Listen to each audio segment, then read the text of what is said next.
Have you ever stopped to wonder why you keep attracting the same type of people into your life? The ones who hurt you, drain your energy, or simply repeat the same emotional pattern you swore you'd never experience again. Maybe you told yourself, this time it's different. But somehow the story unfolds exactly like before. Same emotions, same disappointments, same ending. It's almost like life keeps casting the same character in a different costume. But here's the truth. That's not an accident. There's a deep psychological reason behind it. The human brain is not wired for change. It's wired for familiarity. We are creatures of pattern. And when we meet someone new, our subconscious isn't asking, is this person good for me? It's asking, do they feel familiar? Because to your brain, familiar feels safe, even when it's painful. That is why people who grew up in chaos often feel strangely drawn to chaos again. Not because they want pain, but because it feels like home. Every person carries what psychologists call an emotional blueprint. It's the invisible pattern your brain created during your early relationships, how you learned to receive love, attention, approval, or rejection. If you were taught that love has to be earned, you'll subconsciously seek people who make you work for it.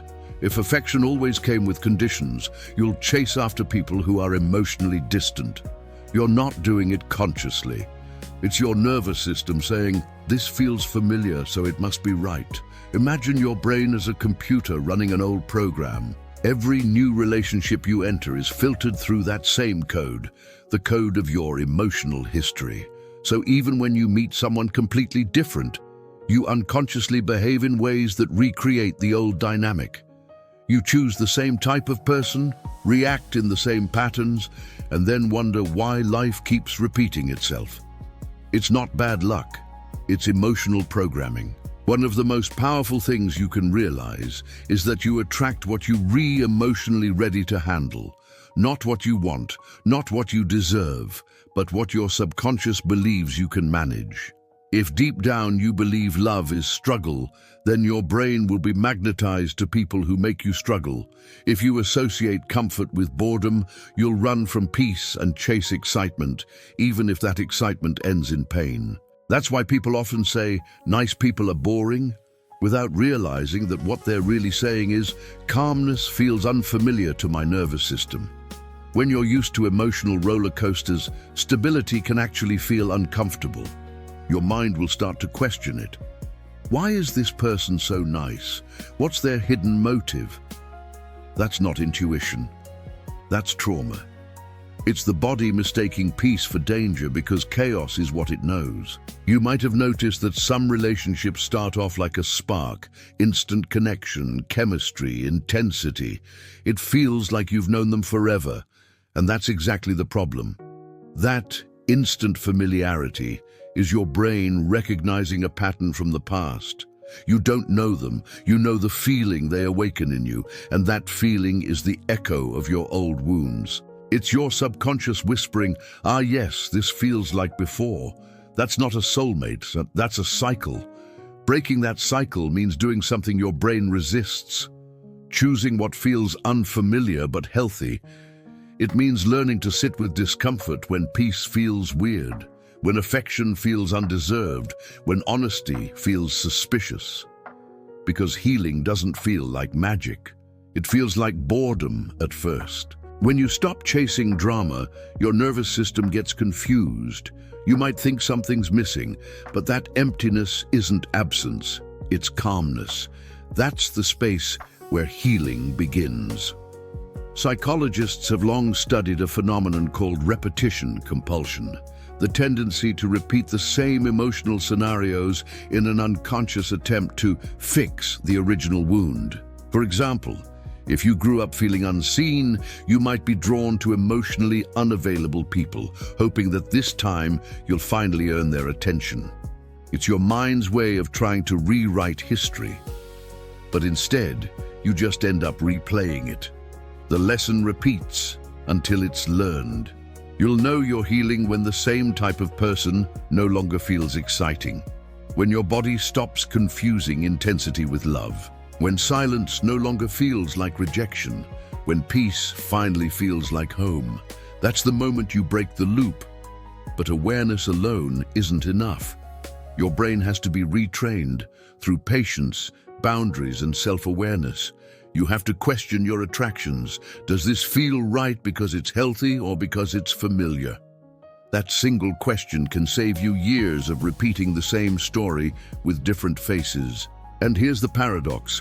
Once you start choosing differently, the old patterns will fight back. Your mind will crave the old chaos because comfort is a habit, even when it hurts. You'll want to text the person who ignores you just to feel something. You'll think about giving another chance to the one who disappointed you, but this time you'll notice it. That awareness, that tiny pause before you act, that's growth. That's the moment your story starts to change. Healing isn't about finding better people. It's about becoming someone who no longer accepts what once felt normal. It's realizing that love shouldn't feel like survival. It should feel like safety. But safety only feels right once you've healed the part of you that confuses it with danger. You see, people mirror back the lessons we haven't yet learned. The ones who trigger us the most are often our greatest teachers, not because they rewrite for us, but because they show us where we still need to heal. Every repeated relationship is a mirror of the same wound until you decide to see it for what it is. The truth is, you don't attract what you want, you attract what you are. And when what you are changes, your relationships will too. The moment you stop chasing validation, you stop attracting people who withhold it. The moment you learn to regulate your emotions, you stop being magnetized to chaos. When your self-worth grows, your tolerance for confusion disappears. But before that transformation happens, you'll go through what psychologists call the void stage, a period where the old no longer fits and the new hasn't yet arrived. It feels lonely. You'll wonder if you made a mistake. But that emptiness isn't punishment, it's recalibration. You're teaching your brain that peace isn't boring, that calm doesn't mean danger, and that love doesn't have to hurt to be real. That's the bridge between the old you and the healed you. It's uncomfortable, but it's sacred. Because on the other side of that void, something powerful happens. The people you attract begin to change. When you start to heal, the world doesn't immediately change. You do.